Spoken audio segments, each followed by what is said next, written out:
ang maghanap ng kasama sa bahay sa panahong ito. Ha? Anong kasalanan niya, kamo? Ikaw ba ang nagsabi sa kanya na katayin ng isang nakataling manok ko? Texas yun. Mahal yun. Ah, Texas pala yun? Ay, akala ko ordinaryong manok lang. Hintayin mo ako. Mag-usap tayo. Huwag dito sa cellphone. Nakakahiya naman sa mga nakakarinig sa akin dito.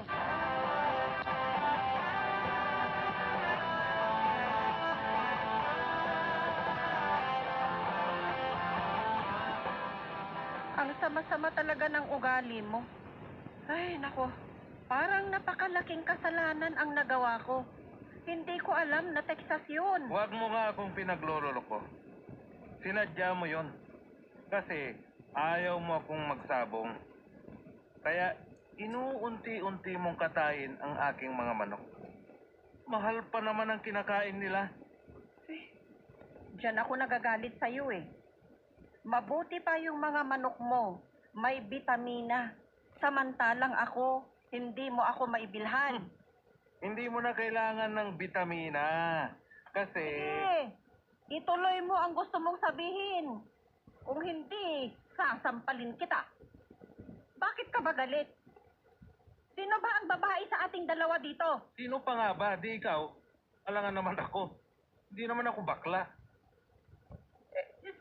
Sinong nega?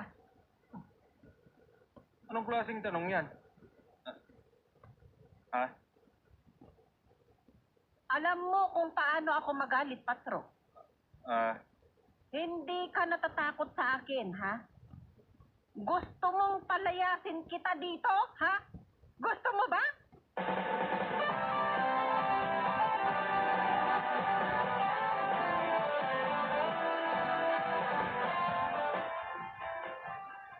Ay. Ay na, nininervyos na ako. Ako din, Marciana. Nininervyos din ako. Hinayaan lang sana ni Patro ang manugang natin na nagsalita. Parang alang na manok niya ang nawala. Nag-away na sila. Oo nga eh. Bakit kasi patuloy pa rin ang kanyang pag-aalaga ng manok? Ayaw ni Neka ang magsabong ang kanyang asawa. Kikilan na sana ang kanyang pagiging sabungero. Namnangang parang tigrang kanyang asawa kapag nagalit. Ay, saka rin na matanda ka. Aray ko! Bakit naman? Muntik na akong makakita ng maraming bituin. Ay, bagay sa'yo ang pangalang Sigundaw. Lahat ng sinasabi ko, pinagsisigundahan mo. Kahit ikaw naman, galit yung manugang natin. Pati ikaw, nagkagalit din.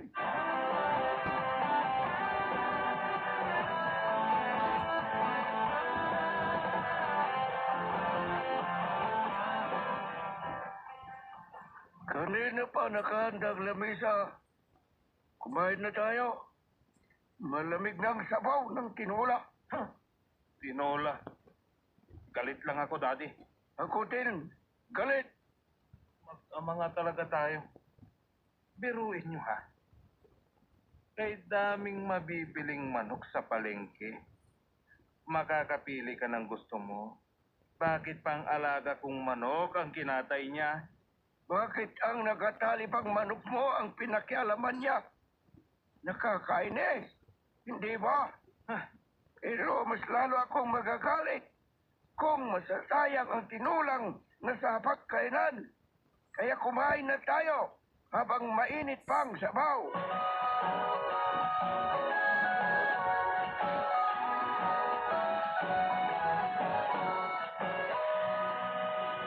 Swerte pa rin si Patro.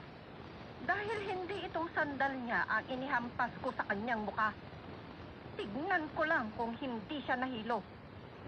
Matapang talaga ang manugang ko ito. Alam niyo, Mami, naiinis din ako kay Daddy. Bakit dinamay mo ang Daddy mo? Ano? Laging kinakampihan niya si Patro. Mag-ama talaga sila.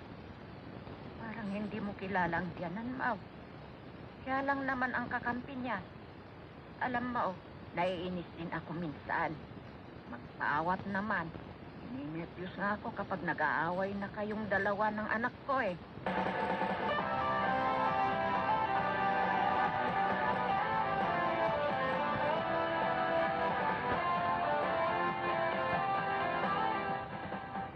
Ano bang nangyayari sa mag-asawa? Lagi na lang silang nagpapangayan. Hindi sila siguro nagtatabi sa kama, ano? Ay, ikaw talagang matanda ka. Kung ano-ano ang pumapasok sa kukuti mo. Ay, uriyanin ka na yata. Kahit na ganito ako, gusto mo pa rin pa akong makausap. Kaya huwag ka nang magreklamo, Marciana. Alam mo, ayaw kitang makausap kung saan. Kasi ginagaya mo na lang ako. Lahat ng mga sinasabi ko. Sige. Hindi ngayon. Bukas na lang. Sige, bukas na tayo mag-usap. Matulog na tayo. Ang ibig kong sabihin, bukas na kita gagayahin. Ikaw talagang matanda ka. Babatukan na kita. Gusto mo itulak kita hanggang mahulog ka dyan sa kama, ha? Huwag naman. Mahirap ang mapilay na matanda. Eh, paano kasi? Lagi mo na lang akong inaasar. Parang wala kang problema sa mga anak natin. Anong hindi? Kaya nga lagi kitang kinakausap tungkol sa kanila. Pinapasaya lang kita. Eh, akala ko kanina, tutuhanin na ng manugang natin ang aalis. Ang pangit sa manugang natin. Laging nagagalit. Mas matapang kaysa atin na magulang ng asawa niya. Dapat makisama. O siya, ay tulungan mo akong magdasal para mabawasan ang init ng kanyang ulaw. Sige, umpisahan mo at susunod ako.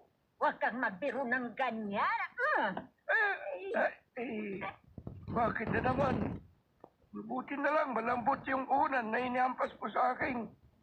Kung hindi, napukulan na sana ako. Sige, ako na lang ang manalangin.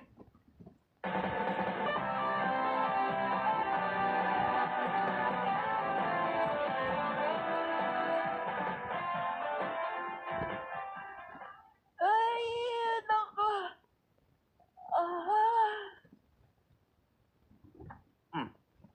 Ano kaya itong isang pares na tsinelas na nasa likod ni Neka? Masakit at masampal. Nakatalikod ako, pero pinapakiramdaman kita. Nakikita mo ba ang sandal sa likod ko? Oo, maganda. Alam mo ba kung magkano yan? Kulang-kulang 2,000. Binili ko para sa'yo. Pero ikaw, anong ginagawa mo? Nagalit ka nang dahil lang doon sa manok mo. Patawarin mo na ako. Promise. Hindi na ako magagalit. Hindi ko alam kung ano yung pinapangako mo. Tignan mo si Indang. Natakot sa'yo, kaya umalis. Problemahin mo ngayon ang kasama natin. Kasalanan mo eh. Madali lang. Madali lang maghanap. Madali lang. Saan ako maghahanap? O sige, huwag mo na akong kausapin para makatulog na ako. Tumabi ka sa akin pero huwag kang magulo. Kundi ihahampas ko sa'yo itong sandal na binili ko para sa'yo.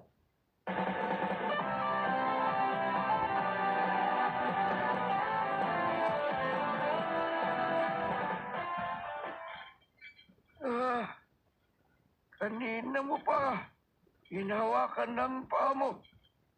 Sanang malamyos na mukha ni Neka ang haplusin mo. Maganda kasi ang niregalo sa akin. Mahal. Kanyang pagmamahal, Daddy. Ano yung rinigalo niya sa'yo? Sandal. Mas mahal pa pag mahal na araw. Alam niyo, natutuwa kami kapag nag-uusap kayong mag-asawa. Kasi kapag nag-aaway kayo, at kami nadadaaman. Sige, kumain na lang tayo. Ay, kukuha lang ako ng tubig na iinumin ko, ha? Ako din. Kukuha din ako ng tubig. Ay, talagang babatukan ko na yata ang matandang ito. Gaya-gaya. Ano pang sinabi ko sa'yo kagabi? Bukas na kita gagayahin ka ako. Hindi ba? Tignan mo. Napangiti tuloy ang manugang natin. Ang ganda nga ng ngiti ng aking asawa, Daddy. Sige, kayahin nyo lang si Mami para mainis.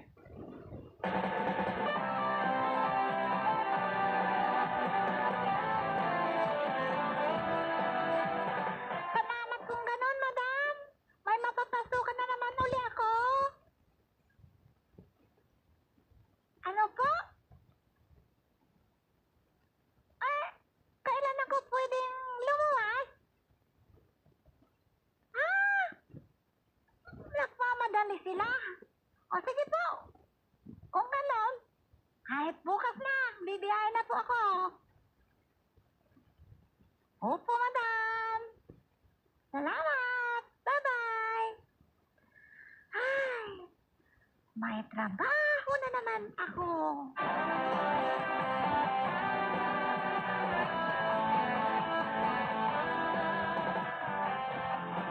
Mukhang masaya ka ngayon, Patro.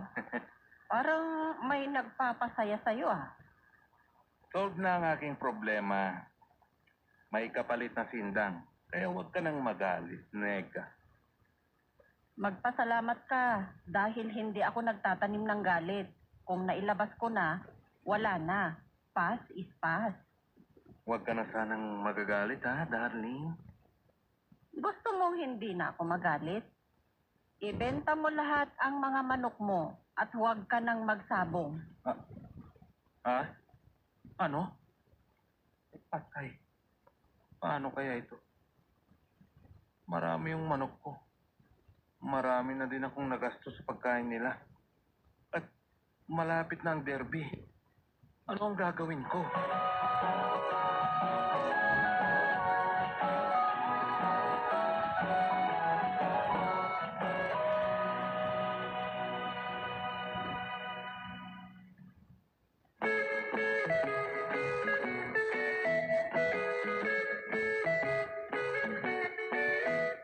Ano ang mga susunod na mangyayari?